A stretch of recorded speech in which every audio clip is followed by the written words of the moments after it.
Assalamualaikum warahmatullahi wabarakatuh. Perkenalkan, nama saya Supri bin Syukur dengan NIM 22338033. Di sini saya akan mempresentasikan material teknik.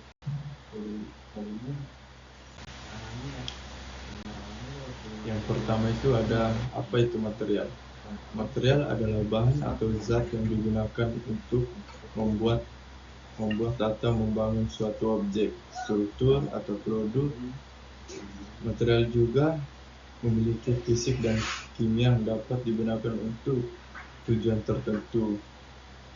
Bahan-bahan ini dapat berbentuk padat, cair atau gas, dan mereka memiliki berbagai sifat karakteristik yang mempengaruhi bagaimana juga mereka digunakan dalam berbagai konteks. Lalu, material teknik. Material teknik juga dikenal sebagai bahan teknik atau material rekayasa. Jenis material yang digunakan dalam berbagai aplikasi rekayasa dan konstruksi. Material-material ini memiliki sifat-sifat khusus yang memenuhi kebutuhan teknik tertentu, seperti kekuatan, ketahanan korosi, ketahanan panas. Lalu ada material logam. Yang pertama ialah material logam. Logam adalah jenis material teknik yang terbuat dari unsur-unsur logam atau paduan logam. Material logam ini juga memiliki sifat-sifat aplikasi rekayasa dan industri, termasuk kekuatan mekanik yang tinggi, konduksi panas dan listrik yang baik, serta ketahanan korosi yang baik.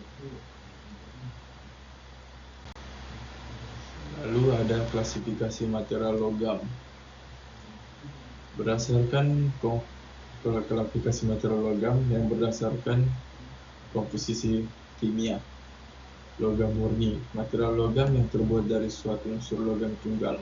Contohnya adalah emas, Au, atau perak, Ag. Paduan logamnya, material logam yang terdiri dari dua atau lebih unsur logam yang dicampur bersama.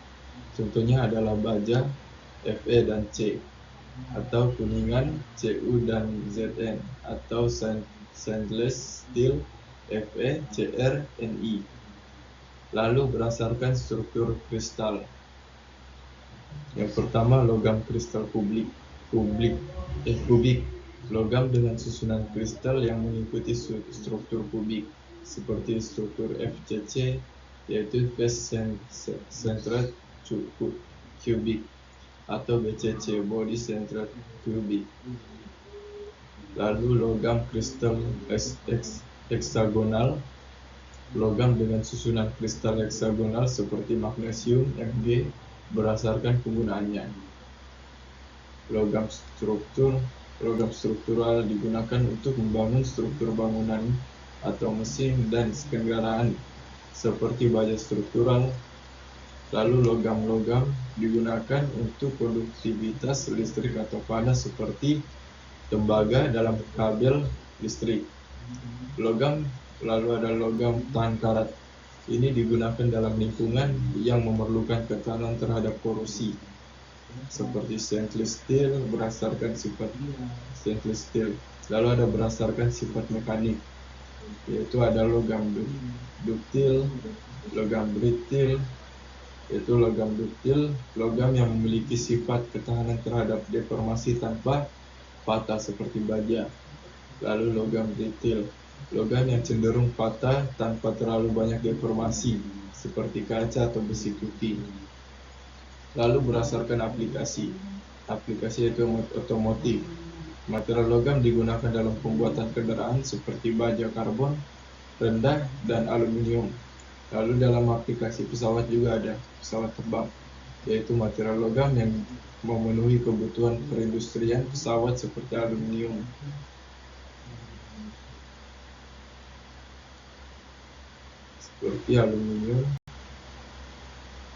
Lalu ada polimer. Polimer adalah material kimia yang terdiri dari rantai panjang molekul yang terdiri dari unit berulang yang disebut monomer.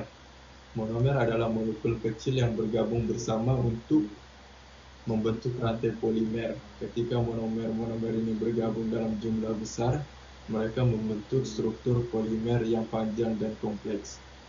Polimer dapat ditemukan dalam berbagai bentuk dan digunakan dalam berbagai aplikasi, termasuk industri manufaktur dan sehari-hari.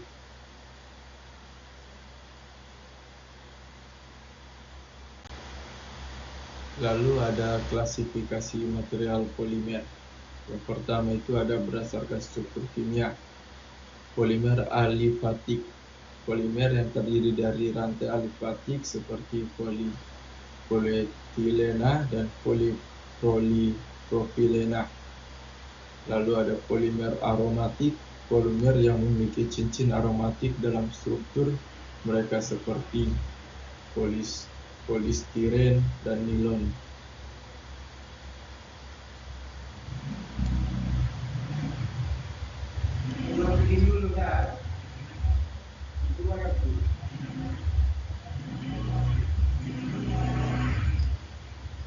Lalu ada yang berdasarkan jenis penghubung ikatan. Polimer dihubungkan oleh ikatan kimia. Polimer yang dibentuk oleh ikatan kimia ini kovalen antara monomernya seperti polietilena dan polipropilena. Polimer dihubungkan oleh ikatan fisik, yaitu polimer yang dihubungkan oleh ikatan fisik seperti polimer terawetkan melalui ikatan hidrogen atau gaya van der Waals seperti karet alam. Lalu ada berdasarkan struktur molekul, yaitu polimer linier. Polimer yang memiliki rantai tunggal tanpa cabang seperti polietilena. Polimer bercabang, polimer yang memiliki cabang dalam struktur rantainya seperti LDPE, low density polietilena. Lalu ada yang berdasarkan sifat mekanik, polimer duktil, polimer yang dapat mengalami deformasi plastis tanpa patah seperti polietilena. Polimer brittle, polimer yang mudah patah tanpa deformasi yang signifikan seperti polistiren. Lalu berdasarkan jenis polimerisasi, polimer terpolimerisasi, polimer yang terbentuk dari 3 jenis monomer seperti karet nitril. Lalu polimer kopolimerisasi, polimer yang terbentuk dari 2 jenis monomer seperti ABS, akrilonitri butadienoxystiren. Lalu ada berdasarkan penggunaan polimer plastik, polimer yang digunakan dalam pembuatan produk plastik seperti botol, peralatan rumah tangga, dan mainan. Lalu polimer karet, polimer yang digunakan dalam ban mobil atau selang atau pipe dalam WC gitu juga ada. Lalu ada polimer serat, polimer yang digunakan dalam bagian-bagian yang ketahanannya akan lebih tinggi juga. Lalu ada polimer komposit, polimer yang digunakan untuk penguat seperti serat kaca.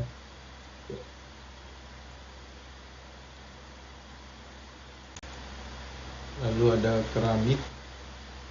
Material keramik adalah jenis material yang terbuat dari senyawa anorganik yang dikenal sebagai keramik. Ini termasuk bahan-bahan seperti tanah liat, porselen, silika, oksida logam, dan banyak lagi. Karakteristik khusus dari material keramik adalah bahwa mereka dibuat melalui pembakaran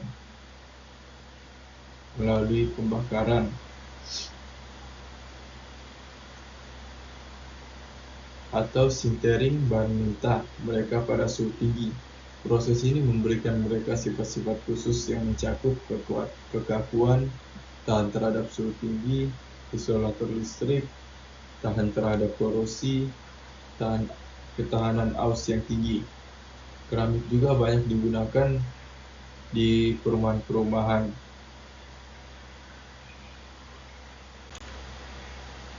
Lalu ada klasifikasi keramik. Keramik adalah jenis material yang dibuat dari senyawa anorganik yang telah diproses secara khusus dan dikenal dengan sifat-sifatnya yang khas. Material keramik seringkali terbuat dari bahan-bahan seperti kita lihat, pasir, kaolin, feldspar, dan bahan anorganik lainnya. Karakteristik umum dari keramik meliputi kekakuan, yaitu keramik dikenal karena tingkat kekerasan mereka yang tinggi, yang membuat tahan terhadap deformasi dan goresan.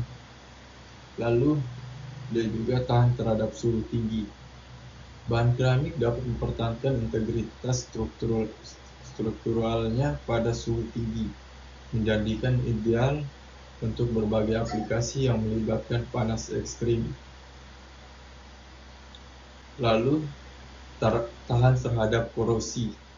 Banyak jenis keramik memiliki ketahanan yang baik terhadap korosi dan reaksi kimia yang berlebihan, sehingga mereka sering digunakan dalam lingkungan yang keras. Lalu dia juga tahan kepada isolator listrik. Sebagai besar material keramik merupakan isolator listrik yang baik, yang berguna dalam aplikasi di mana konduktivitas listrik tidak diinginkan. Ketahanan aus yang tinggi. Beberapa keramik memiliki ketahanan aus yang tinggi, menjadikan pilihan yang baik untuk aplikasi yang melibatkan gesekan atau keausan yang berlebihan. Lalu ada komposit. Komposit ialah jenis material yang terdiri dari dua atau lebih bahan yang berbeda, yang digabungkan bersama untuk menghasilkan sifat-sifat khusus yang tidak dapat dicapai oleh salah satu bahan tunggal. Material komposit biasanya terdiri dari matriks dan penguat atau serat. Karakteristik material ini dapat sangat bervariasi, bergantung pada jenis bahan yang digunakan, metode pembuatan rasio, campuran, dan orientasi serat.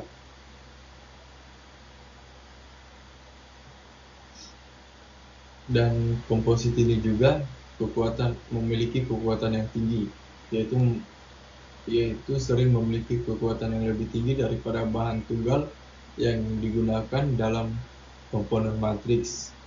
Ia juga tahan terhadap aus. Beberapa material komposit memiliki ketahanan aus yang baik, menjadikannya cocok untuk aplikasi yang melibatkan gesekan atau keausan. Lalu, komposit juga memiliki kekakuan. Material komposit dapat memiliki kekakuan yang tinggi atau rendah, tergantung pada jenis serat dan matriks yang digunakan. Komposit juga ialah bahan yang kekeringan. Material komposit sering lebih ringan daripada logam dengan kekuatan serupa, sehingga berguna dalam aplikasi di mana berat menjadi faktor penting. Tahan terhadap korosi. Beberapa material komposit dapat memiliki ketahanan terhadap korosi yang baik tergantung pada jenis matriks dan seratnya. Lalu ada klasifikasi material komposit. Berdasarkan jenis matriks, komposit polimer ialah matriks terbuat dari polimer, misalnya resin atau resin epoksi, dan serat atau partikel yang ditanam di dalamnya. Lalu komposit logamnya. Matriks adalah logam atau misalnya aluminium dengan serat atau partikel logam lain atau non-logam. Lalu dengan komposit keramik. Matriks terbuat dari bahan keramik dengan serat-serat atau partikel yang ditanam di dalamnya. Lalu dengan komposit beton, matriks adalah beton dengan serat logam atau serat polipropilena yang ditambahkan untuk meningkatkan ketahanan terhadap retak. Lalu berdasarkan jenis serat dan penguat komposit atau berdasarkan jenis serat atau penguat. Dengan komposit serat karbon digunakan sebagai penguat dalam matriks polimer atau logam. Lalu dengan komposit serat kaca digunakan dalam matriks polimer atau logam. Lalu dengan komposit serat alam seperti serat rami atau serat rami digunakan dengan matriks polimer. Lalu dengan komposit logam, serat logam digunakan sebagai penguat dalam matriks logam. Lalu berdasarkan fungsi atau aplikasi, komposit struktural digunakan untuk menggantikan material konvensional seperti logam dalam aplikasi struktural. Komposit termal didesain untuk mengisolasi panas atau mengantarkan panas dengan baik. Lalu dengan komposit konduktif, memiliki konduktivitas listrik yang tinggi dan digunakan dalam aplikasi elektronik. Lalu berdasarkan persentase volume serat, komposit berat serat rendah ialah persentase volume serat rendah. Lalu komposit berat serat tinggi, persentase volume serat tinggi. Lalu berdasarkan lingkungan aplikasi, komposit yang tahan terhadap kimia didesain untuk tahan terhadap korosi dan reaksi kimia lainnya. Kalau komposit yang tahan terhadap suhu tinggi dapat bertahan pada suhu ekstrim. Lalu berdasarkan orientasi serat,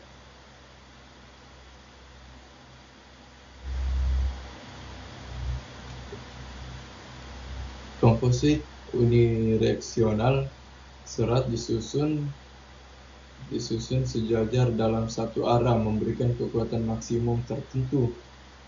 Lalu komposit berorientasi acak terdistribusi secara acak dalam matriks.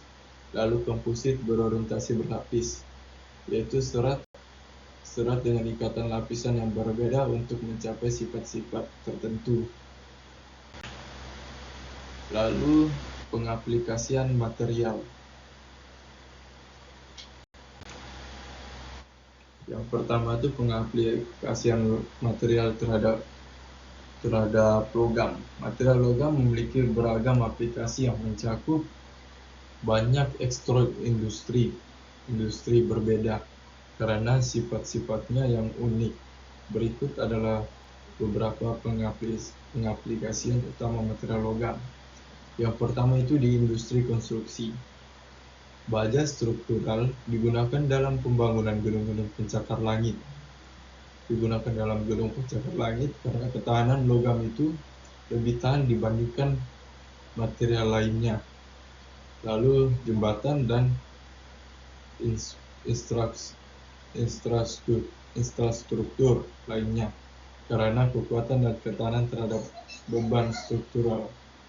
Lalu di industri otomotif, material logam seperti baja, aluminium, dan tembaga digunakan dalam pembuatan mobil. Seperti yang kita ketahui, dalam pembuatan mobil juga pasti digunakan logam karena ketahanannya. Dan kendaraan bermotor untuk rangka mesin dan komponen lainnya.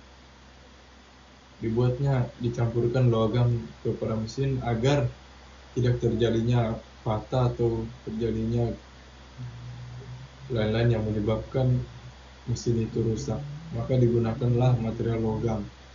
Lalu industri penerbangan dan dirgantara, aluminium, titanium, dan paduan khusus digunakan dalam pesawat terbang, roket, dan satelit karena sifat kekuatan dan keringanannya. Lalu di industri pembuatan alat, material logam seperti baja, bekakas digunakan dalam pembuatan alat-alat tangan dan mesin industri elektronik dan mesin. Lalu di industri elektronik, material logam digunakan dalam pembuatan komponen elektronik seperti kabel, koneksi eksin, dan penghubung listrik. Lalu Pengaplikasian polimer. Material polimer memiliki beragam aplikasi di berbagai sektor industri karena sifat-sifatnya yang khas seperti ringan, tahan korosi, isolator listrik, dan dapat dibentuk dengan mudah. Berikut adalah beberapa aplikasi singkat dari material polimer, yaitu yang pertama industri otomotif. Komponen interior mobil seperti dashboard, kursi, panel pintu, dan perlengkapan lainnya sering terbuat dari plastik bumper, dan panel eksterior mobil menggunakan plastik yang tahan terhadap benturan. Lalu di industri pembungkus, plastik digunakan dalam berbagai jenis kemasan, termasuk botol, wadah makanan, kantong plastik, dan film strip. Lalu di industri elektronik, plastik digunakan dalam pembuatan komponen elektronik seperti konektor, pelindung kabel, dan perangkat elektronik bergerak. Lalu di industri konstruksi, papan kayu plastik (WPC) digunakan dalam berbagai aplikasi konstruksi untuk lantai, pagar, dan lapisan interior bangunan.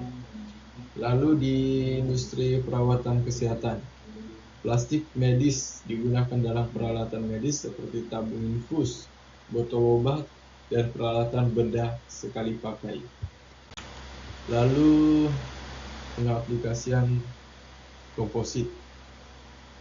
Material komposit adalah kombinasi dari dua atau lebih bahan yang memiliki sifat unik, dan ini membuatnya memiliki beragam aplikasi di berbagai sektor industri.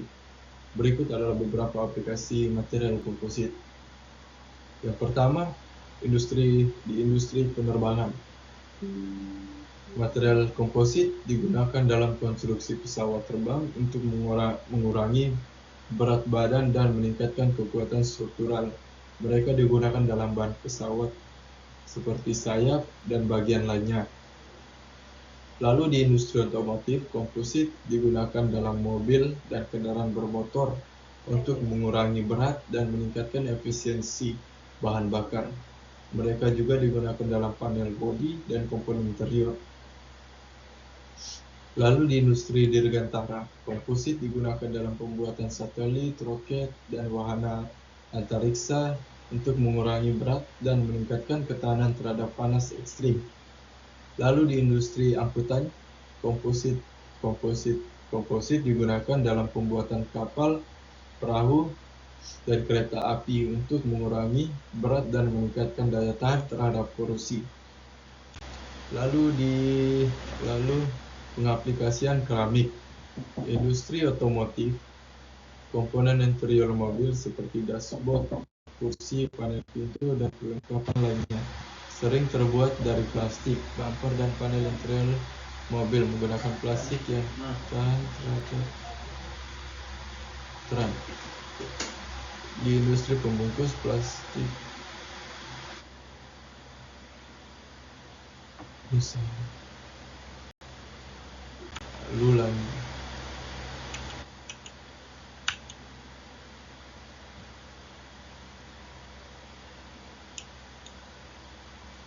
Oke, itu saja dari saya, dari presentasi yang saya sampaikan. Cukup sekian dan terima kasih. Assalamualaikum warahmatullahi wabarakatuh.